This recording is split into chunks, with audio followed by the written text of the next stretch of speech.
তানভীর আহমেদ নীলয় আপনি জানতে চেয়েছেন সাহু সিজদা করা তো ওয়াজিব, সুন্নত সালাতে ভুল হলে কি সাহু সিজদা করতে হবে? গুরুত্বপূর্ণ একটি প্রশ্ন।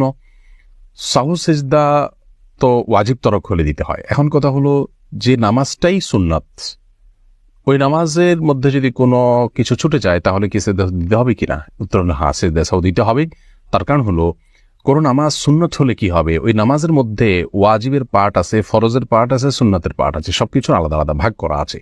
অতএব 2 রাকাত সুন্নাত নামাজ পড়লেও সেখানে কিছু কাজ করতে হবে ফরজ আবশ্যিক হিসাবে, কিছু কাজ করতে হবে ওয়াজিব হিসাবে, কিছু কাজ সুন্নত হিসাবে করতে হবে। অতএব এই সুন্নাত নামাজের মধ্যে যদি কোনো ওয়াজিব ছুটে যায় অবশ্যই আপনাকে সিজদা সাহু দিতে হবে।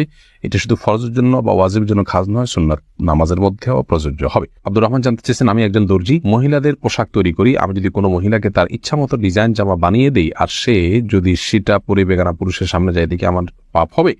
যদি এমন হয় যে পোশাকটা বানানোই হচ্ছে পাপের কাজের জন্য, আপনি জানেন, তাহলে সেক্ষেত্রে তাকে সহায়তা হবে তার সেটা তৈরি করে দিলে। সেজন্য এটি তৈরি করার ক্ষেত্রে আপনি ডিনাই করা উচিত, এতটুকু এখতিয়ার অধিকার আপনার থাকা উচিত, এবং ইমানি গায়রত যেটাকে বলে, ইমানি আত্মসম্মান বোধ, সেটা আপনার থাকা উচিত।